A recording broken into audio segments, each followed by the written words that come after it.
Hey, what's up, everyone? Thanks for joining me today.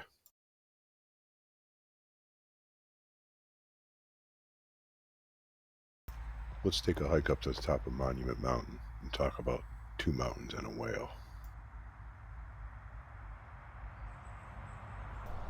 In one of our previous episodes, I mentioned Moby Dick. I wanted to dig into that a little bit deeper. On August 5th, 1850, Herman Melville and Nathaniel Hawthorne, two of America's greatest literary minds, had a memorable encounter on this exact same hike we're about to take. It was the first time the two men had ever met, and the hike was arranged by Melville's neighbor.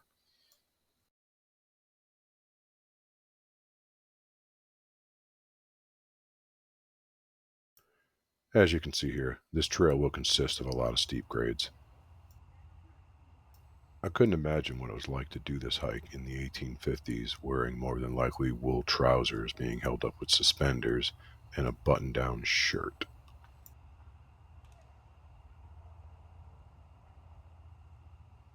As you start up the trail, the forest canopy is dense and creates a dramatic interplay of shadow and beams.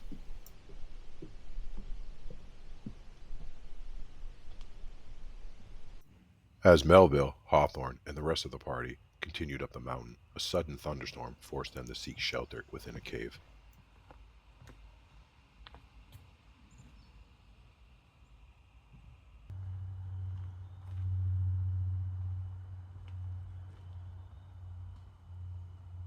This is called Philosophers Rock. I'm not really sure why. Let me know in the comments if you do.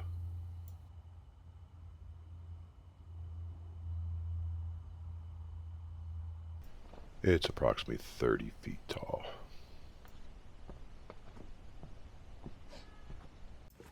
Could this be the cave where they took shelter? Let's go take a look. It is said, while they were sheltering in the cave from the storm, Melville and Hawthorne engaged in an intense conversation about literature, philosophy, and the nature of life.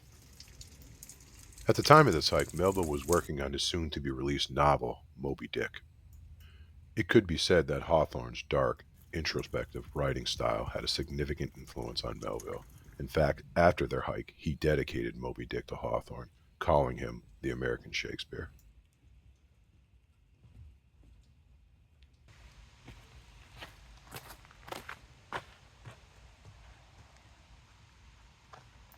This is called Inscription Rock.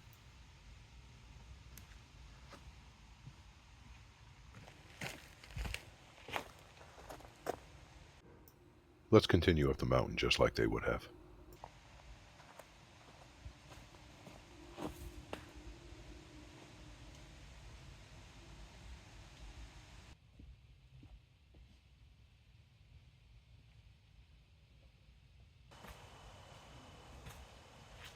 As mentioned earlier, a lot of steep grades on this hike. Your quads will definitely feel it tomorrow.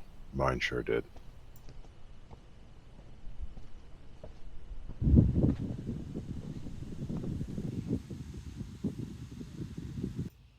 The light and air are definitely changing at this point.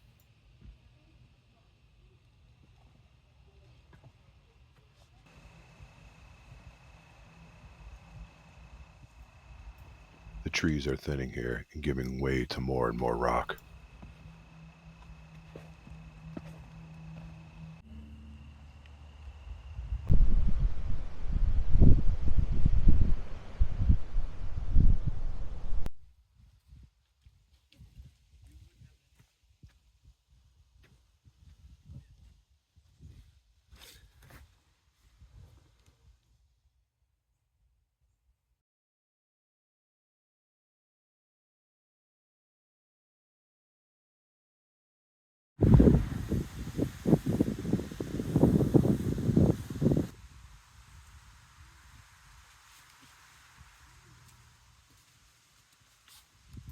Every trail offshoot leads you to an amazing vista.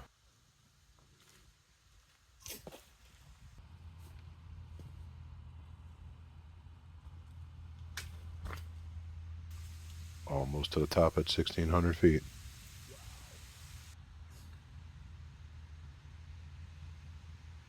Whoa.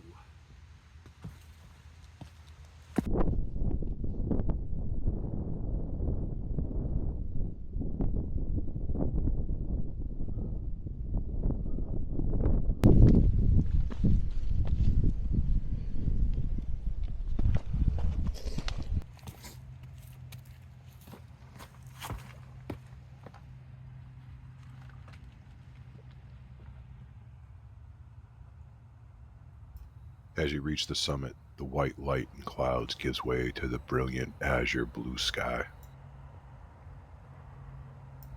There are views in 360 degrees. You can see why this has been an inspiration for people even well before Melville and Hawthorne.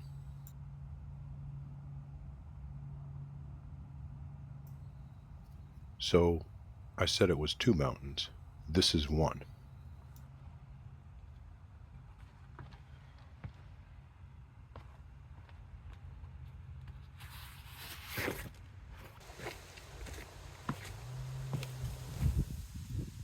So what about that second mountain?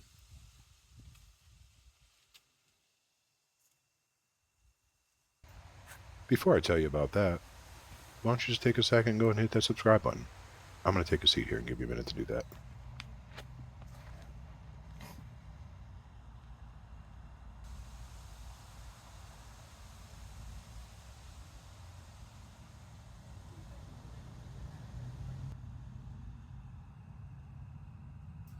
So the second mountain we're going to talk about is way over there in the shadow.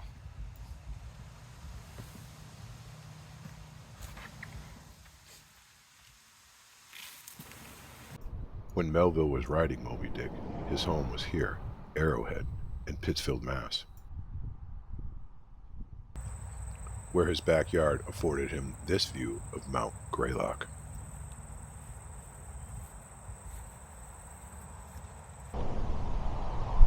But it's this view I want you to see from outside the study of his house, where he was writing the book.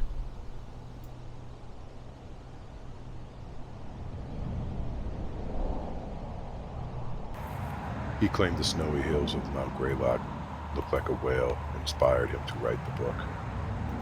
Let me get out of the way so you can take a closer look. I'll let you be the judge. This hike with Hawthorne helped Melville deepen his understanding of the moral complexities of the human condition. This influenced Melville to transform his work from a simple, adventure-driven narrative to a much more layered, allegorical